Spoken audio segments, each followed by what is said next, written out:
ఆ బావి యొద్ద కూర్చుండెను.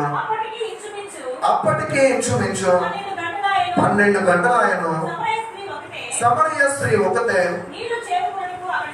నీళ్లు చేదుకొనుటకు అక్కడికి రాగా యేసు నాకు దాహమునకిమ్మని ఆమెను అడిగెను. హల్లెలూయా. ఆయన శిష్యులు ఆహారము కొనుటకు ఊరిలోనికి వెళ్ళి ఉండిరి. ఆ సమరయ స్త్రీ యూదుడవైన నీవు సమరయ స్త్రీనైన నన్ను దాహమునకిమ్మని ఎలా అడుగుచున్నావని ఆయనతో చెప్పాను. హల్లెలూయా. చదువుకుందామండి, ఇది చాలండి.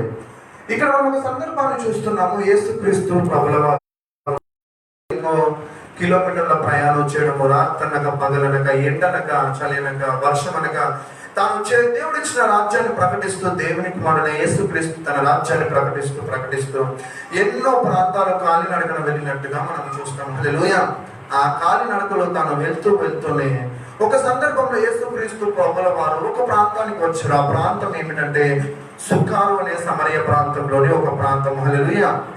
ఈ సుకారు అనే ప్రాంతం ఎక్కడ ఉంది అంటే that is the place in the Samarian, అంటే సమరయ ప్రాంతంలో ఒక భూభాగంగా మనం చూస్తున్నాం. హల్లెలూయా. ఈ సమరయ ప్రాంతము బహు వ్యతిరేకించబడిన ప్రాంతంగా మన పరిశుద్ధ గ్రంథంలో చూస్తున్నాం. హల్లెలూయా. ఇక్కడ సమరయ ప్రాంతంలో ఉన్న జనులు ఎవరంటే వారు సంకర జాతి ప్రజలుగా మనం చూస్తాం. హల్లెలూయా. ఎందుకు ఈ సంకర జాతి ప్రజలుగా వీరి బైబిల్లో కనబడుతున్నారంటే దేవుడు ఏర్పరచుకున్న ఇశ్రాయేలు ప్రజలకి అన్నిలకు పుట్టిన జనాంగమే సమరయులుగా మనం చూస్తున్నాం. హల్లెలూయా.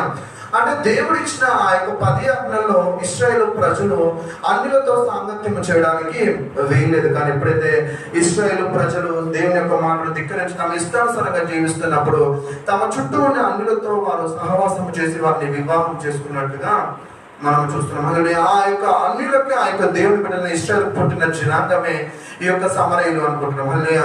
ఈ సమరయ ప్రాంతము అనేక మంది ద్వారా వెలివేయబడింది, అనేకుల ద్వారా విసర్జించబడింది. కారణం ఏంటంటే అక్కడ ఉన్న సమరయ ప్రాంత ప్రజలు ఎక్కువగా భయంకరమైన వ్యభిచారానికి వారు అలవాటు పడినట్టుగా మనం చూస్తాం. హల్లెలూయా. ఇక్కడ దేవుడు జాగ్రత్తగా మనం పరిశుద్ధ గ్రంథాన్ని ధ్యానించినట్లయితే దేవుడు పాపిని ప్రేమించట్లేదు, కానీ ఆయన పాపిని ప్రేమించట్లేదు కానీ పాపమును ప్రేమించలేదు, కానీ ఆయన పాపిని ప్రేమిస్తున్నాడు. హల్లెలూయా. ఆయన ఎంత గొప్ప దేవుడు మనం ఒకసారి గ్రహించలేదు. మనలో ఉన్న పాపాన్ని ప్రేమించట్లేదు, కానీ పాపినైనా ఆయన మనల్ని ప్రేమిస్తున్నాడు. హల్లెలూయా. ఆయన పాపమును తీసివేటకే పరిశుద్ధుడిగా భూమికి వచ్చినట్టుగా మనం చూస్తాం. హల్లెలూయా. అందుకనే ఇక్కడ యేసుక్రీస్తు ప్రభుల వారు మధ్యాహ్న కాల మించుమించు మిట్ట మధ్యాహ్నం ఇదే సమయం అనుకుంటాను, ఆయన ఎంతో ఎండలో ప్రయాణం చేసి కాలినడకన సమరయ ప్రాంతానికి వచ్చినప్పుడు యోసేపు తవ్వించిన ఆ యొక్క బావి దగ్గర తాను అలసిన స్థితిలో కూర్చొని ఉన్నాడు. హల్లెలూయా. ఒకవేళ నీ ఆత్మీయ జీవితంలో నీవు కూడా అలసిన స్థితిలో స్థితిలో ఇక నా వల్ల ఏమీ కాదు లేదు అనే నిస్సహాయ స్థితిలో ఒకవేళ నువ్వు ఈ మాటలు వింటున్నాడైతే ప్రభు నీతో మాట్లాడుతున్నాడు.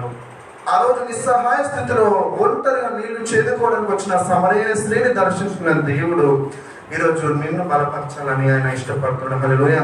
అక్కడ సమరయ స్త్రీ గురించి మనం జాగ్రత్తగా బైబిల్ని ధ్యానించినట్లయితే సమరయ స్త్రీ ఒక భయంకరమైన పాపము ద్వారా ఆమె బంధించబడినట్టుగా మనం చూస్తున్నాం. ఆమెకి ఇంచుమించు 5 భార్యలు ఉన్నారు, కానీ యేసుక్రీస్తు అంటున్నాడు ఈ 5 భార్యలు నీ వారు కాదు, ఇప్పుడున్నవాడు కూడా నీ వాడు కాదని చెప్పేసి ఆమె పాపాన్ని బట్టబయలు చేసినట్టుగా మనం చూస్తాం. హల్లెలూయా. ఎందుకంటే ఆయన పాపాలను బట్టబయలు చేసే దేవుడు. నువ్వు పాపాన్ని ఒకళ్ళు దాస్తూ పాపం చేస్తున్నావేమో, అయితే ఒక దినం రాబోతుంది నీ పాపాలు దేవుడు బట్టబయలు చేయబోతున్నాడు. కాబట్టి ఆ పాపం బట్టబయలు కాకముందే ఆ పాపం నిన్ను అపవిత్రతలోకి నెట్టివేసి నిత్య నరకానికి నిన్ను చేర్చక ముందే సమస్య దగ్గరకు వచ్చి దేవుడు ఒక సమయాన్ని ఇచ్చి అంటున్నాడు, అమ్మా నీ పాపం నుంచి నువ్వు విడిపించబడితే కానీ దేవుని రాజ్యానికి రావని చెప్పేసి అక్కడ దేవుడు కొద్ది సమయం ఆమె కోసం కేటాయించి అక్కడ ఎండ సమయంలో ఆమె దగ్గర ఉండి ఆమెకు దేవుని యొక్క ప్రేమను పంచిపెట్టాడు. హల్లెలూయా.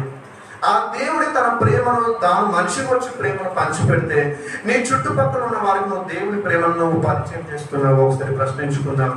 దేవుడే మనిషిగా మార్చబడమే కాదు, ఆయన సువార్తను ప్రకటించినట్టుగా మనం చూస్తున్నాము. కారణం ఏమిటంటే ఆయన పాపాన్ని ప్రేమించట్లేదు, కానీ పాపిని ప్రేమిస్తున్నాడు. అంతేకాదు దేవుడు ఇచ్చిన పనిని తను కర్తవ్యంగా తీసుకుని తను నిర్వర్తించినట్టుగా మనం చూస్తున్నాం. కాబట్టి ఆ సమరయ స్త్రీ పాపంలో జీవిస్తున్నప్పుడు ఆ పాపంలో ఆమె నశించిపోతే నరకానికి వెళ్తున్న యేసుక్రీస్తు తండ్రి అయిన దేవుని ద్వారా పంపబడిన కుమారుడైన క్రీస్తుకు తెలుసు. కాబట్టి పరిశుద్ధాత్మ దేవుని ప్రేరేపణతో ఆ రోజు యేసుక్రీస్తు ప్రభుల వారు తన ప్రేమను ఆమెకు చూపించినప్పుడు ఆమె పాపాన్ని విడిచిపెట్టినట్టుగా మనం చూస్తున్నాం. హల్లెలూయా.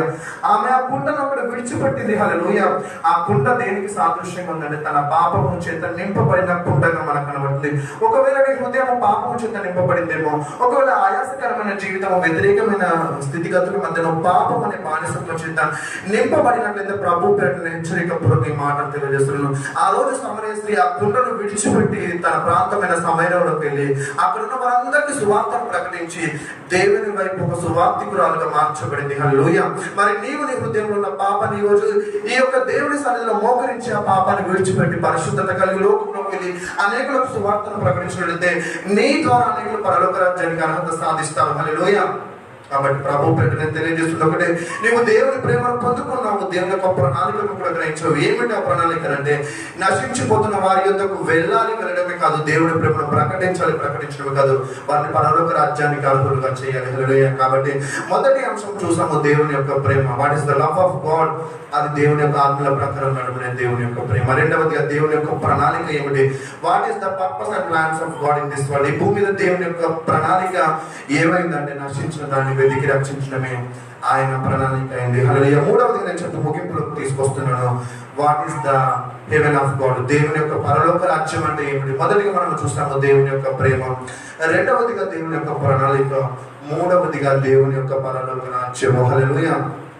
అసలు ఏమిటి దేవుని యొక్క పరలోక రాజ్యం అని నువ్వు ఆలోచించినట్లయితే ఆ పరలోక రాజ్యానికి సాదృశ్యమైన కొన్ని విషయాలు మనకు ప్రకటన గ్రంథంలో లిఖించబడ్డాయి కనుక ప్రకటన గ్రంథం తెరుద్దాం. పరిశుద్ధ గ్రంథాలు చివరి పుస్తకమైన ప్రకటన గ్రంథంలోకి ఒకసారి మనం వెళ్దాం. పరిశుద్ధ గ్రంథాలు తెరుద్దాం. ప్రకటన గ్రంథము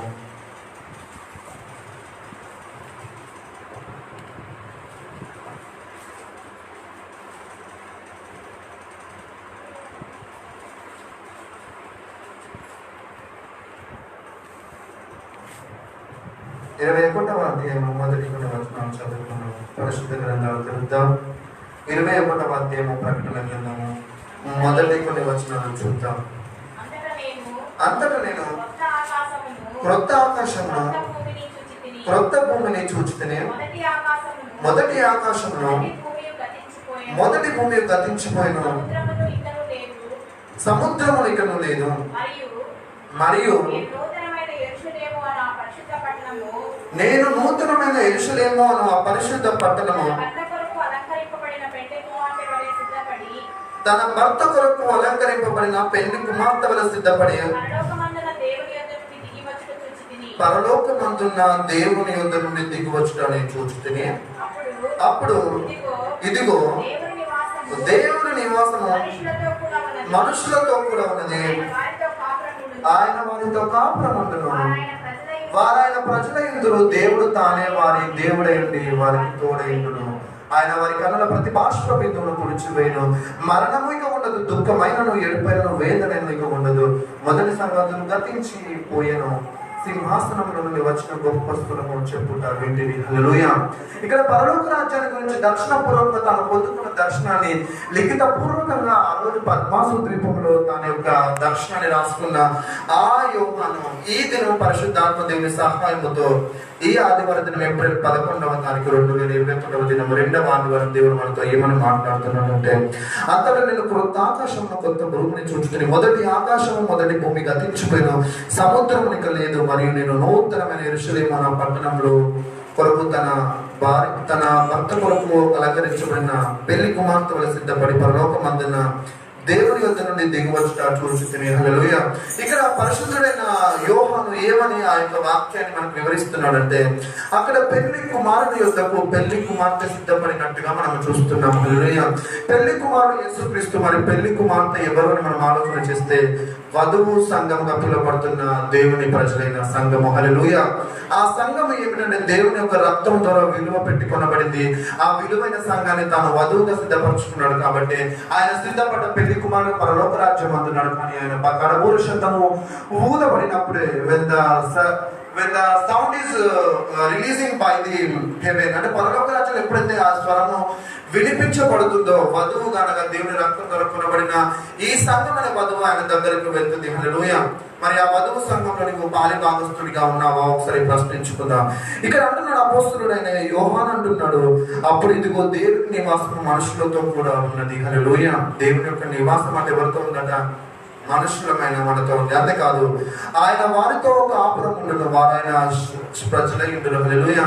ఇక్కడ దేవుడు మనుషులతో ఉంటాడు, ఆయన వారితో కాపురం ఉంటాడు, వారైన ప్రజల ఇద్దరు. దేవుడు తానే వారికి దేవుడై ఉండి వారికి తోడై ఉండడు. హల్లెలూయా. ఎంత గొప్ప దేవుడు చూస్తాం. పాపంలో జీవించినప్పటికీ, అపవిత్ర ఆయాసకరమైన జీవితంలో మనము జీవిస్తున్నప్పటికీ ఆయన మనుష్యుడిగా మాత్రమే మారలేదు, కానీ దేవుడిగా తన ప్రేమను మరొక్కసారి వెల్లడిపరిచి పాపులమైన మనతో పరిశుద్ధుడైన దేవుడు అంటుండే, ఇదిగో మీరు నా ప్రజలై ఉన్నారు, నేను నీకు దేవుడినై ఉన్నాడన్న దేవుడి మాటను నువ్వు తెలుసుకున్నట్లయితే ఎంత బాగుంటుంది ఒకసారి గమనిద్దాం. అంతేకాకుండా ఆయన వారి కన్నుల ప్రతి బాష్ప బిందువును తుడిచివేయును, మరణం ఇక ఉండదు, దుఃఖమైనను ఏడుపైనను వేదనైనను ఇక ఉండదు, మొదటి సంగతులు గతించిపోయినని సింహాసనంలో నుండి వచ్చిన గొప్ప స్వరము చెప్పుట వెంటనే. హల్లెలూయా. అంటే దేవుడు సృష్టించిన మొదటి ఈ భూమి అర్థమైపోతుంది. హల్లెలూయా. ఎందుకంటే ఇది భూ సంబంధమైన ప్రాంతంగా మనం చూస్తాం, కానీ శాశ్వతమైన రాజ్యం ఎక్కడ ఉందంటే దేవుడు కడపూర శబ్దం ఊదినప్పుడు ఈ యొక్క మహిమ శరీరాలు మనం సంతరించుకొని విడవబడిన తర్వాత ఏడేళ్ళు శ్రమల కాలము, మహాశ్రమల కాలము, ఆ తరువాతనే దేవుడు తన యొక్క బూరను ఊదినప్పుడు ఎవరైతే దేవుని రాజ్యంలో తమ రక్తంలో తన దేవుని యొక్క రక్తంలో తమ బట్టలు ఉద్దుకొని పరిశుద్ధులుగా తీర్చబడతారో వారందరూ దేవుని బిడ్డలుగా పిలువబడమే కాదు, కానీ ఆయన రాకడ, ఆయన దుర్యోధనుల పరివారంతో ఆయన దిగి వస్తున్నప్పుడు ప్రతి నేత్రం ఆయన చూస్తుంది. ఇదిగో పొడిచిన వారిని ఆయన చూస్తారు, ఆయన రక్తంలో కడుక్కున్న వారందరూ ఆయన చూసి ఆయన దేవుని కుమారుడు, ఈయననే ఆమె నన్ను వాడు వస్తున్నాడని చెప్పేసి ఆ రోజు మనం అందరము ఉండాలని, ఉండడమే కాదు ఆయన రాజ్యాన్ని మనం ఉచితంగా తన రక్తంలో స్వతంత్రించుకోవాలని మనస్ఫూర్తిగా నేను కోరుకుంటున్నాను. కనుక ఈ దినం మనం నేర్చుకున్న విషయాలు 3 విషయాలు ఈరోజు మనం ధ్యానించాం. మొదటిగా చూస్తాము దేవుని యొక్క ప్రేమ.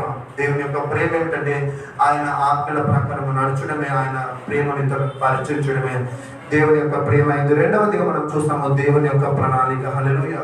ఏంటిది దేవుని యొక్క ప్రణాళిక అంటే మనందరం నశించిపోకుండా ఆయన ప్రేమను పొందుకున్నాం కాబట్టి, ఆయన నశించిన దానిని వెతికి రక్షించాడు కాబట్టి మనం కూడా నశించుతున్న అనేకులకు సువార్త ప్రకటించడం కాదు, పరలోక రాజ్యానికి వారిని వారసులుగా చేద్దాం.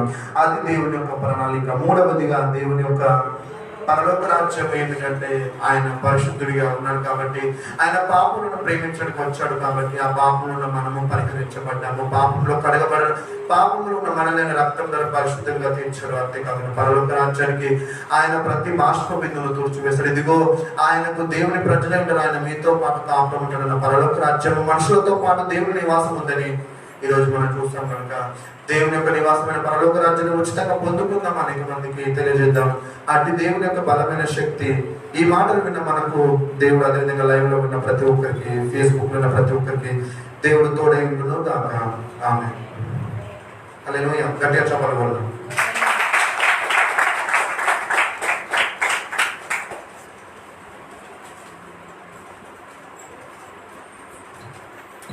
చక్కగా ఉన్నాం మనము ప్రేమ గురించి, దేవుని యొక్క ప్రేమ, ప్రణాళిక, పరలోకం గురించి మనము చక్కగా కూడా మనలో స్పష్టంగా అర్థమయ్యే రీతిలో